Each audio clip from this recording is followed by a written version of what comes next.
नमस्कार दोस्तों, मैं निधि शर्मा आप सभी का स्वागत करती हूँ अपने यूट्यूब चैनल होम साइंस में, जिसमें मैं आज एमए प्रथम वर्ष का तृतीय प्रश्न पत्र उपभोक्ता अर्थशास्त्र पढ़ाने जा रही हूँ। जिसमें मैं एक लॉन्ग क्वेश्चन करवाने जा रही हूँ, जो बहुत ही इम्पॉर्टेंट क्वेश्चन है, जो हर बार पूछा जाता है। लॉन्ग में भी पूछा जाता है, शॉर्ट में भी पूछा जाता है। इसलिए ये वेरी इम्पॉर्टेंट क्वेश्चन है। इसको बहुत ध्यान से पढ़िए और अच्छे से समझिए। जी हाँ दोस्तों, आप सब प्रश्न देख पा रहे होंगे कि प्रश्न कह रहा है, उपभोक्ता अर्थशास्त्र को परिभाषित कीजिए तथा उपभोक्ता आवश्यकताओं के गुणों की व्याख्या कीजिए। यह प्रश्न ऐसे भी है, उपभोक्ता से आप क्या समझती हैं, उपभोक्ता का वर्गीकरण कीजिए। जी हाँ दोस्तों, अगर यह वीडियो पसंद आए तो लाइक एवं सब्सक्राइब और अंत तक देखें। आंसर कह रहा है, कोई भी व्यक्ति जो मूल्य देकर किसी वस्तु या सेवा को प्राप्त कर उसका उपभोग करता है, वह उपभोक्ता की श्रेणी में आता है। जी हाँ दोस्तों, अगर कोई व्यक्ति किसी भी वस्तु या सेवा को अगर मूल्य देकर के उसका उपयोग कर रहा है, उपभोग कर रहा है, तो वह उपभोक्ता की श्रेणी में आता है। उपभोक्ता की उपयुक्त परिभाषा सन 1986 के उपभोक्ता अधिनियम के अनुसार है। उपभोक्ता की उपयुक्त परिभाषा ये याद कर लेना दोस्तों, सन 1986। ये सन बहुत इम्पॉर्टेंट है, इसको दिमाग में बैठा लेना। सन 1986 के उपभोक्ता संरक्षण अधिनियम, अगर कभी कभी पूछ लिया जाता है उपभोक्ता संरक्षण अधिनियम कब लागू हुआ था, तो 1986 में। अधिनियम के अनुसार सरल शब्दों में उपभोक्ता वह है जो वस्तु का उपभोग करता है। कोई मनुष्य उपभोग क्यों करता है? हाँ दोस्तों, कोई मनुष्य उपभोग क्यों करता है? उपभोग क्यों करता है, ये प्रश्न कह रहा है। मनुष्य की अनेक आवश्यकताएं होती हैं, जिन्हें पूरा करने के हेतु वह अनेक वस्तुएं क्रय कर उनका उपभोग करता है, इसलिए उपभोक्ता कहलाता है। मार्शल ने जब उपभोक्ता शब्द को समझाया, जी हाँ दोस्तों, मार्शल के अनुसार परिभाषा देख लेते हैं। मार्शल ने जब उपभोक्ता शब्द को समझाया था, तब यह स्पष्ट नहीं किया था कि वह वस्तु या सेवा मूल्य देकर प्राप्त करता है। अतः आज उनकी परिभाषा अर्थहीन हो गई है। इन्होंने जो परिभाषा दी थी वह परिभाषा अर्थहीन हो गई है। लेकिन उपभोक्ता संरक्षण अधिनियम, जी हाँ दोस्तों, 1986 के अनुसार परिभाषा में स्पष्ट किया है कि उपभोक्ता वस्तु के उपभोग हेतु मूल्य चुकाता है। यह मूल्य नकद या उधार भी हो सकता है। आगे देखते हैं दोस्तों, उपभोक्ता की विशेषताएं। उपभोक्ता की क्या क्या विशेषताएं होती हैं, क्या क्या उसके अंदर गुण होते हैं, इसके बारे में जानते हैं। नंबर 1 है, कोई भी व्यक्ति उपभोक्ता हो सकता है। जी हाँ दोस्तों, कोई भी व्यक्ति, जैसे हम भी उपभोक्ता हो सकते हैं, आप भी हो सकते हैं। जैसे कि आप मेरा वीडियो देख रहे हैं, इसे वीडियो देख रहे हैं, आप भी उपभोक्ता हैं और आप इसका उपभोग कर रहे हैं लर्निंग का। तो दोस्तों देखते हैं आगे उपभोक्ता की विशेषताएं। नंबर 1, कोई भी व्यक्ति उपभोक्ता हो सकता है। उपभोक्ता का संबंध छोटे बड़े, स्त्री पुरुष, गरीब अमीर से नहीं होता है, क्योंकि प्रत्येक व्यक्ति जो जन्म लेता है उसकी आवश्यकताएं होती हैं। जी हाँ दोस्तों, प्रत्येक व्यक्ति जो धरती पर जन्म लेता है उसकी कई आवश्यकताएं होती हैं, जिन्हें पूरा करने के लिए वह नगद या उधार वस्तु क्रय करता है। अतः हर व्यक्ति कभी ना कभी उपभोक्ता होता है।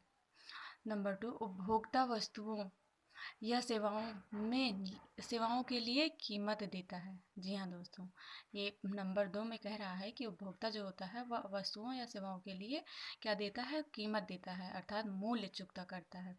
जैसे कि अर्थशास्त्र के अनुसार उपभोक्ता वह है जो वस्तुएं सेवाएं क्रय करता है। एक भिखारी जी हाँ दोस्तों, एक भिखारी भीख मांगकर बिना मूल्य दिए भोजन खा रहा है, तो वह अर्थशास्त्र के अनुसार उपभोक्ता नहीं है। जी हाँ दोस्तों, भीख मांग करके वह बिना मूल्य दिए भोजन खा रहा है, तो वह अर्थशास्त्र के अनुसार उपभोक्ता नहीं होता है। आगे देखते हैं दोस्तों, नंबर 3, उपभोक्ता के उपभोग क्षेत्र में वस्तुएं तथा सेवाएं दोनों सम्मिलित हैं। जी हाँ दोस्तों, उपभोक्ता के जो उपभोग क्षेत्र हैं जो ग्रहण करने वाला क्षेत्र है वहाँ वस्तुएं सेवाएं दोनों भी सम्मिलित है। जैसे वस्तुओं में कोई भी हम मार्केट जाते हैं, कोई भी वस्तु खरीदते हैं तो वो अपने उपभोग के लिए खरीदते हैं। और सेवाएं जैसे हम किसी कोई जॉब कर रहे हैं, कुछ भी कर रहे हैं, तो वो सेवा हमारी क्या है? उपभोग है। सेवा से हमें धन प्राप्त होगा, मूल्य मिलता है, जिससे हमारा घर चलता है, हमारा उपभोग होता है। और जो हम सेवा कर रहे हैं या वो जॉब कर रहे हैं, कुछ भी, उससे सरकार को भी लाभ प्राप्त होता है।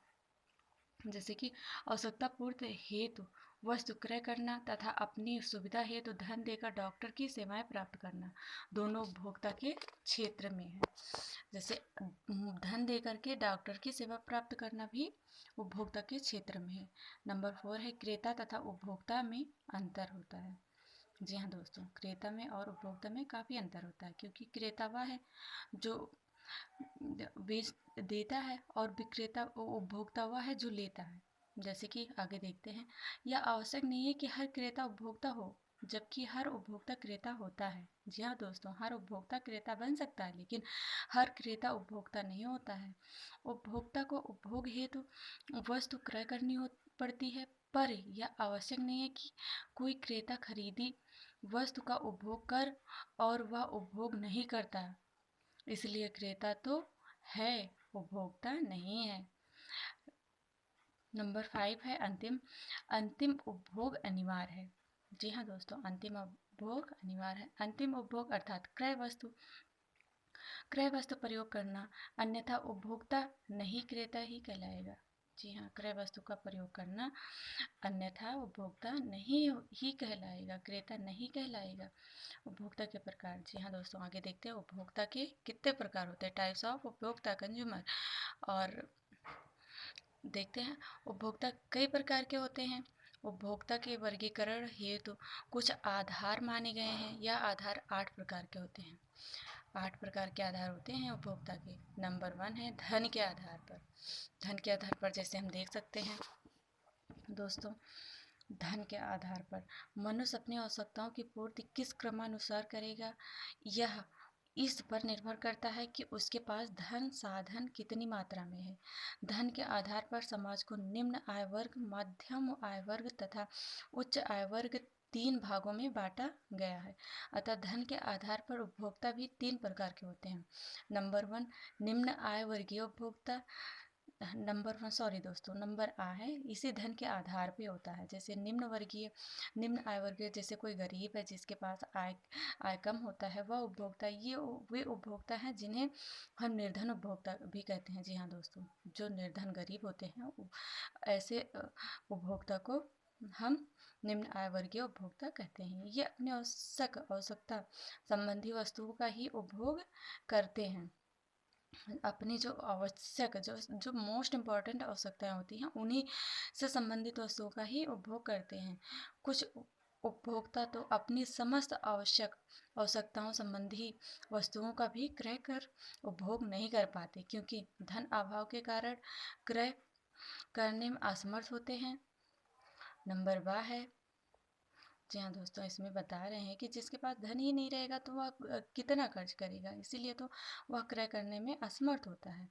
और नंबर 2 बोल रहा है मध्यम आय वर्गीय उपभोक्ता, जो मिडिल फैमिली से बिलोंग करते हैं, उनके बारे में। इस वर्ग में मध्यम तथा उच्च मध्यम वर्गीय उपभोक्ता आते हैं, जिनके पास धन साधन इतनी मात्रा में होता है कि वे अपनी आवश्यक, जी हाँ दोस्तों, मध्यम आय वर्गीय उपभोक्ता वे होते हैं जिनके पास धन साधन इतनी मात्रा में होता है कि वे अपनी आवश्यकताओं तथा आरामदायक आवश्यकताओं से संबंधित वस्तुओं का उपभोग करने में असमर्थ होते हैं।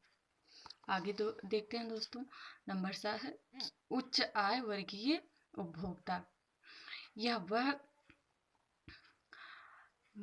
वह वर्ग है जिसके पास धन साधन इतनी मात्रा में उपलब्ध होता है कि ये अपनी आवश्यक, आरामदायक एवं विलासात्मक आवश्यकताओं से संबंधित वस्तुएं सेवाएं आसानी से क्रय कर अपना उपभोग करते हैं। जी हाँ, उच्च आय वर्गीय उपभोक्ता वे होते हैं जैसे देखते हैं दोस्तों, अमीर लोग, उनके पास सब कुछ होता है, अपने लिए इतना क्रय, इतना मूल्य होता है कि वे इतनी साधन इतनी मात्रा में उपलब्ध होता है कि वे अपनी आवश्यक जो आवश्यकताएं होती हैं, आरामदायक तथा विलासात्मक, जैसे कि ड्रिंक वगैरह, हाँ बहुत सारी हैं विलासात्मक वस्तुएं, उनका भी उपभोग कर लेते हैं।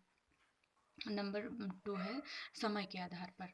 जी हाँ दोस्तों, समय के आधार पर भी उपभोग होता है उपभोक्ता। नंबर 2 देखते हैं आगे दोस्तों। समय के आधार पर उपभोक्ताओं का वर्गीकरण आसान प्रक्रिया नहीं है, किंतु मानव स्वभाव को देखते हुए यह भी सत्य है कि कुछ उपभोक्ता आज वर्तमान में जीते हैं।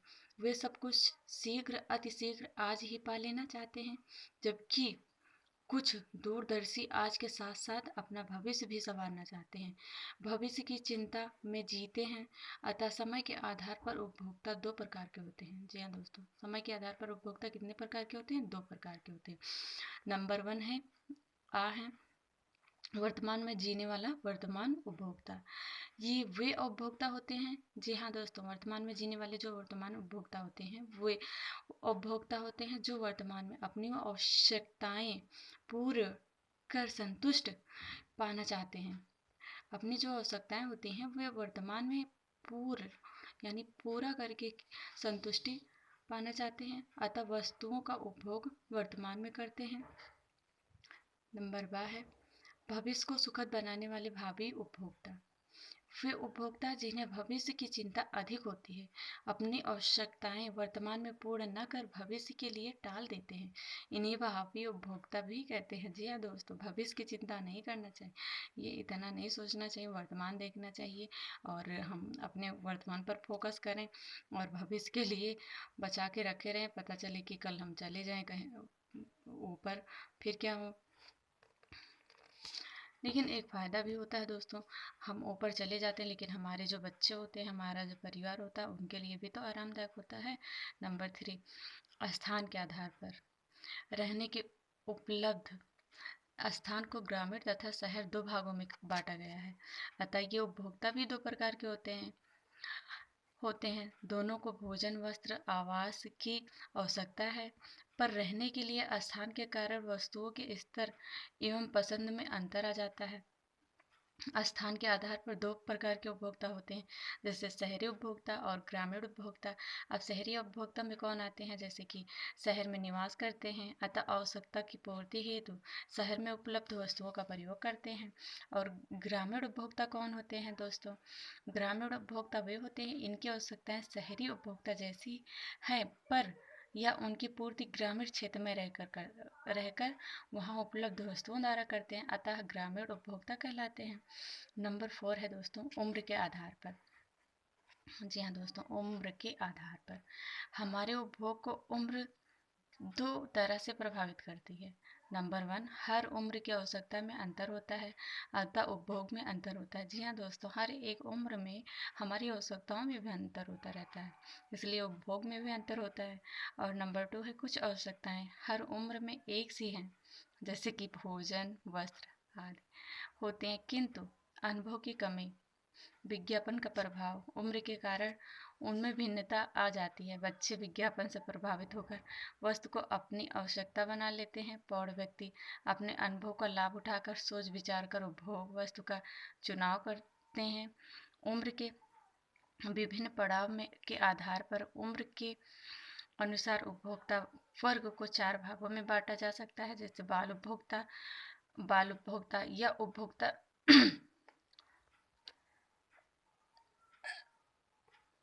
सॉरी दोस्तों, बाल उपभोक्ता या उपभोक्ता का उम्र के अनुसार वह वर्ग है जो विज्ञापन, फैशन से प्रभावित होकर उपभोग हेतु वस्तु का चुनाव करते हैं।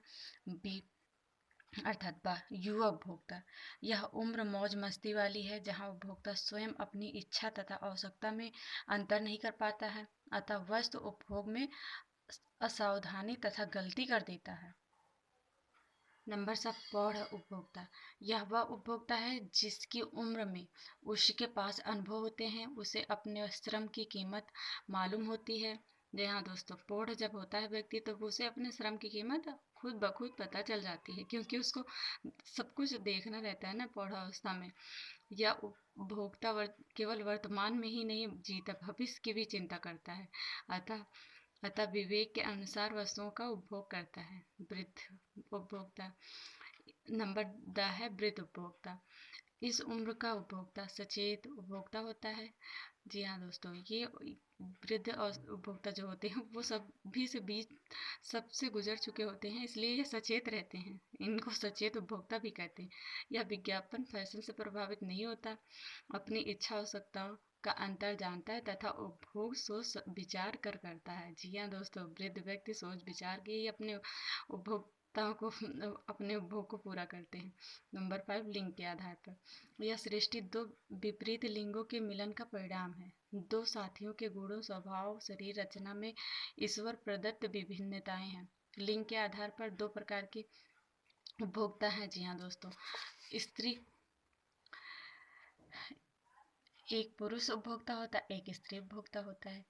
ये तो मेल फीमेल हैं ही दोस्तों, जैसा कि आगे देख रहे हैं। इन दोनों प्रकार के उपभोक्ताओं में मुख्य अंतर, पुरुष उपभोक्ता की तुलना में स्त्री उपभोक्ता अधिक विवेक से उपभोग पर व्यय करती है। और नंबर 6 है शिक्षा के आधार पर। कोई भी उपभोक्ता अपनी आवश्यकता की पूर्ति हेतु वस्तुओं को चुना कर कितने विवेक बुद्धिमत्ता से करेगा, इस पर उसकी शिक्षा अशिक्षा का भी प्रभाव पड़ता है। एक शिक्षित व्यक्ति धन, मूल्य, व्यय तथा विनियोजन के उचित ढंग जानता है, अतः उसका उपभोग का तरीका उस उपभोक्ता से अलग होता है जिसे इन सब का ज्ञान नहीं होता। शिक्षा के आधार पर उपभोक्ता दो शिक्षा के आधार पर उपभोक्ता कितने प्रकार के होते हैं? 2 प्रकार के। जैसे कि शिक्षित उपभोक्ता, वह उपभोक्ता जो बुद्धिमत्ता एवं विवेकपूर्ण ढंग से अपनी आवश्यकता की पूर्ति हेतु उपभोग करता है, ताकि आवश्यकता पूर्ति के साथ उसे अधिकतम संतुष्टि प्राप्त हो। नंबर 12 दोस्तों, अशिक्षित उपभोक्ता। ये वे उपभोक्ता होते हैं जो अशिक्षा के कारण व्यय के सही तरीकों से भी अनजान होते हैं, जिसके कारण ठग जाते हैं। जी हाँ जो दोस्तों, जो शिक्षित व्यक्ति होते हैं वो अक्सर ठगे जाते हैं, कई बार उधार के भी शिकार हो जाते हैं। सचेतता के आधार पर। नंबर 7 है सचेतता के आधार पर। प्रायः देखने में आता है कि कई बार शिक्षित उपभोक्ता ठग जाते हैं। शिक्षित उपभोक्ता भी ठगे जाते हैं दोस्तों, अशिक्षित ही नहीं। तथा अशिक्षित उपभोक्ता अधिक सही ढंग से उपभोग करते हैं, क्योंकि शिक्षा की कमी होने पर भी उनमें सामान्य जागृति होती है। जैसे कहा नहीं जाता है ज़्यादा पढ़े नहीं हैं लेकिन गढ़े हैं, वैसे ही दोस्तों वे अपने आसपास की गतिविधियों के प्रति जागरूक रहते हैं। वे दूसरों के अनुभवों से शिक्षा ग्रहण कर लेते हैं। वे अपने अधिकारों के प्रति सचेत रहते हैं, जबकि शिक्षित उपभोक्ता पुस्तकीय ज्ञान तथा अत्यधिक आत्मविश्वास के कारण अजागृत रह जाते हैं। इस आधार पर उपभोक्ता 2 प्रकार के होते हैं। नंबर 8, जागृत सचेत उपभोक्ता। वे उपभोक्ता जो अपने अधिकारों के प्रति जागृत होते हैं, वे इस श्रेणी में आते हैं। ये अपने हित अहित में अंतर करना जानते हैं, अपना शोषण नहीं होने देते। यदि शोषण होता है तो उसके विरुद्ध आवाज़ उठाते हैं। जी हाँ दोस्तों, कभी भी शोषण, किसी को अपना शोषण नहीं करने देना चाहिए। हम महिलाएं हैं, ऐसा अपने अपने विरुद्ध आवाज़ अवश्य उठाएं। इसके बारे में सचेत रहें, जागृत रहें।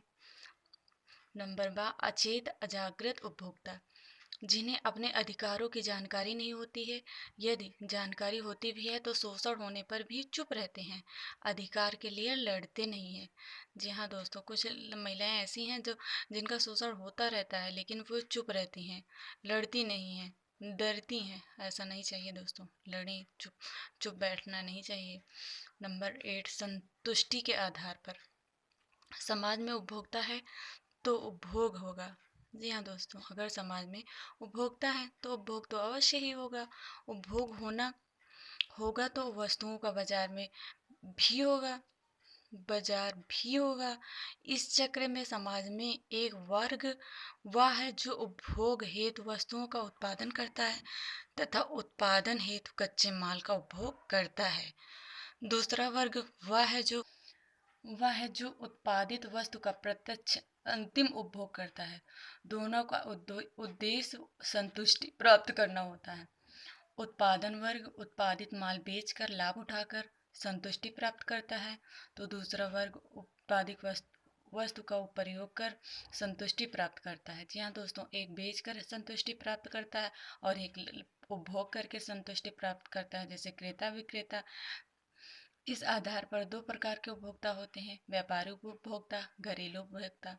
नंबर 1, व्यापारिक उपभोक्ता। जैसे कि यह वह उपभोक्ता वर्ग है जो उत्पादन का काम करता है, अतः वस्तु विशेष के उत्पादन से जुड़े कच्चे माल का उपभोग करता है।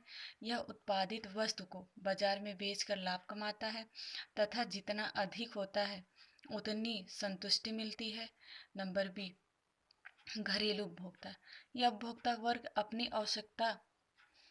आवश्यकताओं की पूर्ति से संतुष्टि प्राप्त कर होती है। जी हाँ दोस्तों, घरेलू उपभोक्ता वही होती हैं यह उपभोक्ता वर्ग अपनी आवश्यकताओं की पूर्ति प्रत्यक्ष रूप से करते हैं। इसे तैयार माल के प्रयोग से या प्रत्यक्ष आवश्यकता की पूर्ति से संतुष्टि प्राप्त होती है। जी हाँ दोस्तों, अगर ये वीडियो पसंद आया हो तो लाइक एवं सब्सक्राइब अवश्य करें।